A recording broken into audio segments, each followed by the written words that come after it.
신앙 고백하심으로 6월 8일 새벽 예배를 시작하도록 하겠습니다. 전능하사 천지를 만드신 하나님 아버지를 내가 믿사오며 그의 아들 우리 주 예수 그리스도를 믿사오니 이는 성령으로 잉태하사 동정녀 마리아에게 나시고 본디오 빌라도에게 고난을 받으사 십자가에 못 박혀 죽으시고 장사한 지 사흘 만에 죽은 자 가운데에서 다시 살아나시며 하늘에 오르사 전능하신 하나님 우편에 앉아 계시다가 저리로서 산자와 죽은 자를 심판하러 오시리라. 성령을 믿사오며 거룩한 공예와 성도가 서로 교통하는 것과 죄를 사하여 주시는 것과 몸이 다시 사는 것과 영원히 사는 것을 믿사옵나이다. 아멘. 주님 감사합니다. 오늘도 말씀으로 하루를 시작할 수 있도록 하여 주시옵시고 오늘도 우리가 말씀의 진리를 깨달아서 주님의 뜻을 알 수 있도록 우리들의 마음을 열어주시옵소서. 오늘도 영육간에 강건함을 허락하여 주시옵시고 감사와 기쁨 가운데 주님과 동행할 수 있도록 우리와 함께하여 주시옵소서. 이 모든 말씀 살아계신 예수 그리스도의 이름으로 기도드렸습니다. 아멘. 오늘 새벽에 함께 나누어 볼 말씀은 누가복음 8장 19절에서 21절 말씀입니다. 제가 말씀을 봉독하도록 하겠습니다. 예수의 어머니와 그 동생들이 왔으나 무리로 인하여 가까이 하지 못하니 어떤 이가 알리되 당신의 어머니와 동생들이 당신을 보려고 밖에 서 있나이다. 예수께서 대답하여 이르시되 내 어머니와 동생들은 곧 하나님의 말씀을 듣고 행하는 이 사람들이라 하시니라. 아멘. 우리나라 말 중에는 많은 단어가 있습니다. 그런데 그 중에서도 유독 친근하게 다가오는 단어들이 있는데 저는 그 중에 하나가 바로 가족이라는 단어라고 생각을 합니다. 성도님들은 가족이라는 말을 떠올려보면 어떠한 감정이 생기십니까? 당연히 따뜻함과 편안함이 느껴지시겠죠. 가끔 다투는 모습을 보일 때도 있지만 내 자신이 가지고 있는 그 본연의 모습을 보여줄 수 있는 곳이 바로 가족이라는 울타리이기 때문입니다. 예수님도 가족이 있었습니다. 우리가 잘 알고 있는 육신의 부모인 요셉과 마리아가 주님의 부모였고 또한 야고보와 요셉, 시몬과 유다라는 4명의 동생들이 있었다는 것이죠. 이러한 가족 구성원들과 함께 예수님께서는 평범한 가정에서 성장하시고 생활을 하셨던 것이었습니다. 오늘 말씀을 보면 이러한 주님의 가족들이 주님을 찾아오는 장면을 담고 있습니다. 누가복음에서는 예수님의 가족들이 찾아온 이유에 대해서 상세하게 설명하고 있지 않지만 그 다른 복음서를 보면 우리는 그 이유를 발견할 수 있게 됩니다. 바로 그 이유가 무엇이었습니까? 예수님께서 바알세불의 힘을 입어서 기적을 일으킨다는 소문을 들었기 때문이었습니다. 이러한 소문을 들은 예수님의 가족들은 당연히 기분이 좋지 않았을 것입니다. 바알세불의 힘을 입었다는 것은 그 당시에 귀신이 들렸다는 말과 동일한 말이었기 때문이었습니다. 그래서 이러한 소식을 들은 주님의 가족들은 주님을 집으로 데려오기 위해서 길을 나서게 되었습니다. 그런데 어떻습니까? 예수님을 찾았을 때에 가족들은 주님께 다가갈 수가 없는 상황이었습니다. 예수님 곁에 너무나 많은 사람들이 있었기 때문이었죠. 그래서 그곳에 있던 한 사람이 주님께로 가서 가족이 왔다는 소식을 전달해 주게 됩니다. 가족들은 어떠한 반응을 기대했을까요? 당연히 무리를 해치고 나와서 자신들을 반갑게 맞이해줄 주님을 기대했을 것입니다.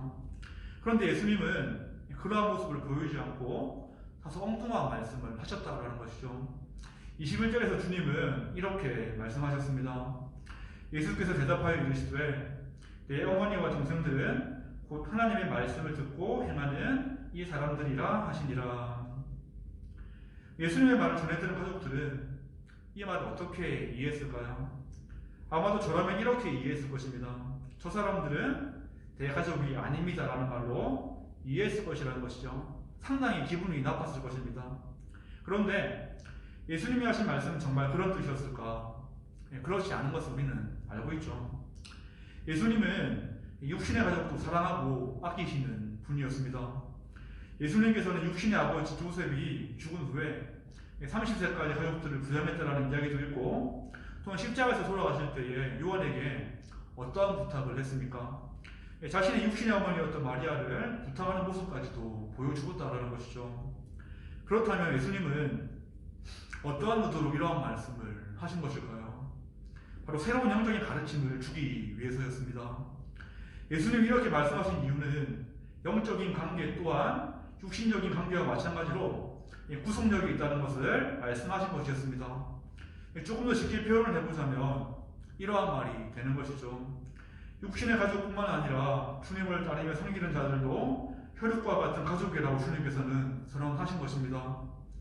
원래 어떻습니까? 원래 모든 사람들은 하나님 아버지로부터 창조된 한 가족이었습니다.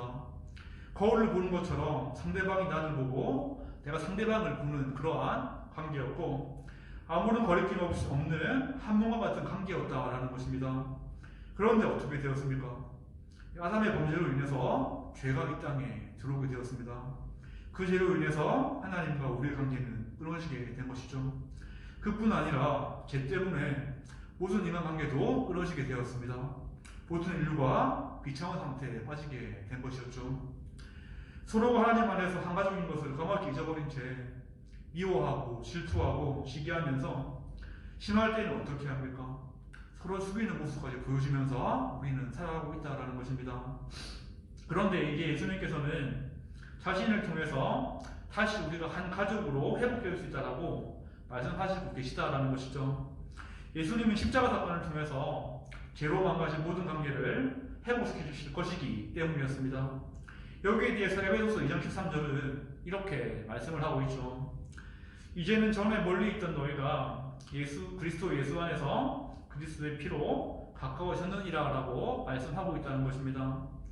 그런데 여기에서 끝나는 것이 아니라 예수님께서는 영적인 가족으로 참여할 수 있는 조건을 말하고 계십니다. 그것이 무엇입니까? 바로 하나님의 말씀을 듣고 행한 자만이 그렇게 될 수 있다라고 말씀하셨다라는 것이죠. 이 말씀은 당연히 인간의 행위로 가능하다는 것이 아니었습니다. 바로 믿음을 통해서 그것이 가능해진다라고 말씀하신 것이었죠. 믿음이 생기면 하나님의 말씀을 듣고 행할 수 있게 되고 그러한 모습을 통해서 주님 안에서 한 가족이 되는 것이기 때문인 것입니다. 이러한 주님의 부르심은 인종과 나이와 외모와 모든 것을 초월합니다. 이러한 회복을 경험할 수 있는 곳이 바로 어디입니까? 바로 교회이고 신앙 공동체라는 것이죠. 여기에 있는 어떠한 차별도 없고 모두가 주님 안에서 하나이기 때문입니다. 하지만 우리가 이렇게 영적인 가족이 되었지만 힘든 부분이 아직까지 존재하고 있습니다. 우리 안에 있는 연약함으로 인해서 서로에게 상처를 줘서 마음이 상할 수도 있고 관계가 틀어져 버리는 일들이 어렵지 않게 일어나기 때문이겠죠. 그래서 어떻습니까? 얼굴을 보기 싫을 때도 있고 말을 섞기 싫을 때도 있고 아는 척을 하기 싫을 때도 있다는 것입니다. 하지만 예수님을 믿는 신앙을 가지고 있다면 우리는 한 가지 사실을 반드시 기억해야 합니다. 그것이 무엇이겠습니까? 그러니까 이 땅에서만 교회로만 모이는 것이 아니라 천국에 갔을 때에 가족이 될 사이임을 우리는 기억해야 한다는 것이죠. 바로 하나님 안에서 영원히 살게 될 사이라는 것을 우리는 잊지 않아야 한다는 것입니다. 그래서 어떻습니까? 영적인 가족도 육적인 가족과 같은 모습들을 우리는 만들어 가야 한다는 것입니다. 육적인 가족은 싸우고 마음이 틀어져도 시간이 지나면 우리가 어떻게 됩니까? 자연스럽게 그 관계가 회복이 됩니다. 그 이유가 무엇이겠습니까? 다른 이유가 아닙니다. 바로 가족이기 때문이다라는 것이죠. 영적인 가족도 그러한 모습을 반드시 가져야 한다는 것입니다. 영적인 가족이 어쩌면 육적인 가족보다 더욱 영원한 관계이기 때문인 것이겠죠. 그렇게 성도가 되었다면 하나님 안에서 한 가족이기 때문에 갈등이 생기고 어려움이 있다 하더라도 내 감정과 내 생각, 내 성질대로 살아가는 것이 아니라 서로 이해하고 배려함을 통해서 주님 안에서 하나 되기 힘쓰는 모습을 보여주어야 한다는 것입니다. 그래서 예수님께서는 이렇게 말씀하신 것이었죠. 하나님의 말씀을 듣고 행하는 것이 중요하다라고 말씀하신 것이었습니다. 주님께서 말씀하신 하나님의 말씀을 듣고 행하는 것이 바로 무엇이겠습니까? 사랑이라는 것이죠.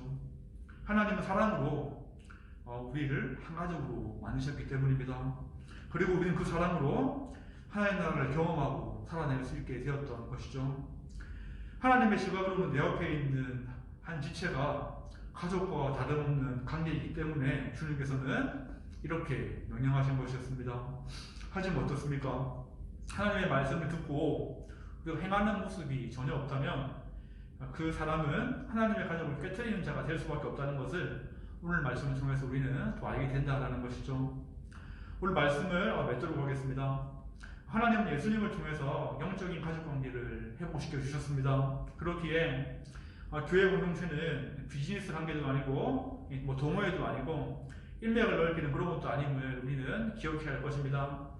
바로 교회라는 곳은 하나님의 말씀을 듣고 행함을 통해서 한 가족으로 살아가는 곳이라는 것을 우리는 알아야 한다는 것이죠. 오늘 말씀을 다시 묵상을 해보면서 우리는 예수님이 회복시키신 영적인 가족을 사랑하고 섬기는 마음을 구해볼 필요가 있을 것입니다. 최근에는 코로나 바이러스로 인해서 우리가 서로 얼굴을 보지 못해서 서로 사랑을 주지 못하고 있는데 오늘 내가 한번 기도를 해보고 시간 내어서 내가 사랑하는 영적 가족들에게 연락을 해보는 것도 좋은 방법이라고 생각합니다. 그러한 사랑을 실천한다면 하늘에 계신 우리 아버지께서 흥분한 마음으로 바라보실 것이기 때문이겠죠.